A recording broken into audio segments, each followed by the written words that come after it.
بسم اللہ الرحمن الرحیم۔ السلام علیکم۔ حضرت لوط علیہ السلام کی قوم حضرت ابراہیم علیہ السلام کے زمانے ہی میں ایک دوسری بستی میں اللہ پاک نے حضرت لوط علیہ السلام کو اپنا پیغمبر بنا کر بھیجا۔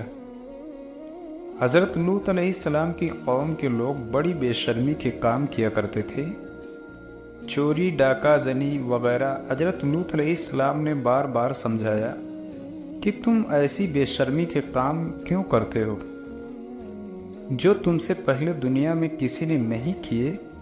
تم عورتوں کو چھوڑ کر لڑکوں سے بے شرمی کی بات کرتے ہو۔ ان کی قوم والوں کو اور کوئی جواب نہیں آیا تو کہنے لگے کہ لوط اور اس کے گھر والوں کو اپنے گاؤں سے نکال دو، یہ بہت پاک بنتے ہیں۔ حضرت لوط علیہ السلام نے پھر سمجھایا کہ دیکھو، جو کچھ میں کہتا ہوں تمہاری ہی بھلائی کے لیے کہتا ہوں۔ میں تم سے یہ نہیں کہتا کہ جو کچھ میں تم کو نصیحت کرتا ہوں اس کے بدلے میں مجھ کو کچھ پیسے یا مزدوری دو، بلکہ اس کا بدلہ تو مجھ کو اللہ تعالیٰ دیں گے۔ حضرت لوط علیہ السلام کی نصیحت کا ان پر کوئی اثر نہ ہوا اور کہنے لگے کہ جس عذاب سے تو ہم کو ڈراتا ہے، اگر تو سچا ہے تو ایک دن اس عذاب کو ہم پر لے آ بچوں۔ پھر کیا ہوا، آخر خدا کو غضب جوش میں آ گیا۔ اللہ نے فرشتوں کو خوبصورت لڑکوں کی شکل میں حضرت لوط علیہ السلام کے مکان پر بھیجا۔ حضرت لوط علیہ السلام نے جب لڑکوں کو دیکھا تو بہت غمگین ہوئے کہ یہ لڑکے میرے پاس مہمان آئے ہیں اور میری قوم کے لوگ ان کو پریشان کریں گے۔ کہنے لگے آج کا دن میری مشکل کا دن ہے۔ حضرت لوط علیہ السلام کی قوم کے لوگ نے خوبصورت لڑکوں کو ان کے گھر پر دیکھا تو دوڑتے ہوئے آئے، کیونکہ یہ لوگ پہلے ہی سے برے کام کرتے تھے۔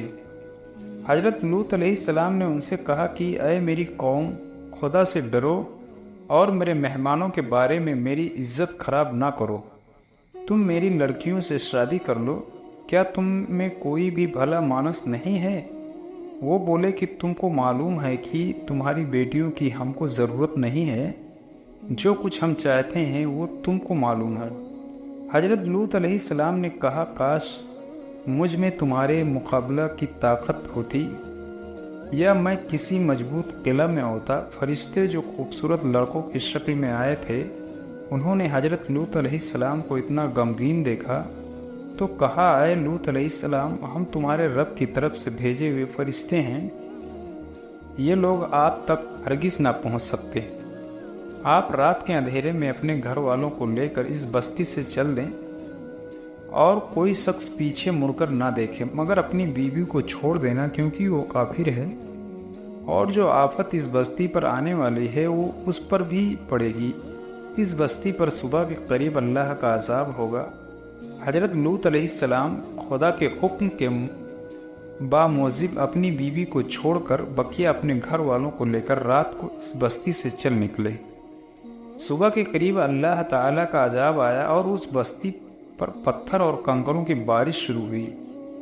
پھر اس بستی کو اٹھا کر الٹا پلٹ دیا اور اسے نیچے اوپر کر دیا، اور وہ بستی جس کے لوگ لڑکوں سے بے شرمی کی باتیں کرتے تھے اور حضرت لوط علیہ السلام کے منع کرنے سے نہیں مانتے تھے، سب فنا ہو گئے۔